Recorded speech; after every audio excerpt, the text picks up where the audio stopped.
قادیانیت کا جو بانی ہے مرزا غلام احمد قادیانی، اس کی زندگی کے دو حصے ہیں۔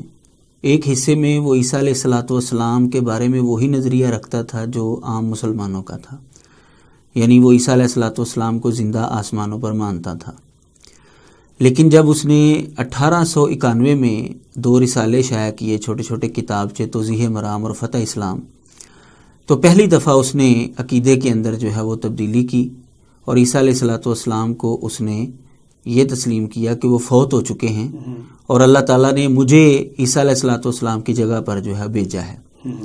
لیکن یہاں پر مرزا قادیانی سے ایک بہت بڑی جو ہے وہ غلطی ہو گئی، جو آج تک قادیانیوں کے گلے میں پڑی ہوئی ہے اور وہ اس کو حل نہیں کر سکے۔ وہ غلطی یہ کہ مرزا قادیانی نے یہ کہا کہ مجھے اس عقیدے کے اندر تبدیلی پر جس نے مجبور کیا ہے وہ ہے اللہ تعالیٰ کی وحی۔ مجھے اللہ تعالیٰ نے بار بار الہام کیا، بارش کی طرح الہام ہوتا رہا، پھر جا کر میں مانا کہ عیسیٰ علیہ السلام فوت ہو گئے۔ یعنی کہ یہ دعویٰ نبوت کرنے سے پہلے اس نے یہ بات کی تھی؟ جی، اس نے یہ دعویٰ نبوت کرنے سے پہلے یہ بات کی تھی۔ اب یہاں پر اس سے غلطی یہ ہوئی کہ اس نے یہ کہہ دیا کہ اللہ تعالیٰ کی طرف سے مجھے بارش کی طرح وحی آئی تھی، تب میں نے مانا۔ تو جنوری 1891 میں اس کے جو 2 رسالے شائع ہوئے اس میں اس نے یہ دعویٰ کر دیا۔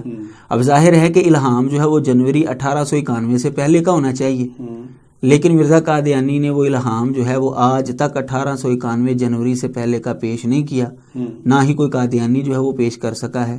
تو جب یہی سوال مولانا محمد حسین بٹالوی رحمہ اللہ نے ان سے کیا کہ تم تو کہتے ہو کہ مجھے الہام کی وجہ سے یہ عقیدے کی تبدیلی جو ہے میں نے کی ہے، تو بتاؤ وہ الہام کہاں ہے؟ تمہارے الہام تو تاریخ کے ساتھ جو ہے وہ موجود ہیں۔ تو پھر اس نے ستمبر 1891 میں چھپنے والی کتاب ازالہ اوہام، اس کے اندر وہ الہام جو ہے وہ لکھا۔ یعنی جھوٹ اس کا یہاں پر ہی پکڑا گیا کہ دعویٰ وہ کرتا ہے جنوری 1891 میں، اور الہام اس پر نازل ہوتا ہے ستمبر 1891 میں جا کر۔ تو اس نے اللہ تعالیٰ کے ذمے جو ہے یہ جھوٹ لگایا۔ تحفظ ختم نبوت، ناموس رسالت، رد قادیانیت، حالات حاضرہ اور دیگر اہم ملکی و بین الاقوامی موضوعات پر مبنی مستند اور معلوماتی پروگرامز دیکھنے کے لیے KTV آفیشیل کے YouTube چینل کو سبسکرائب کیجیے۔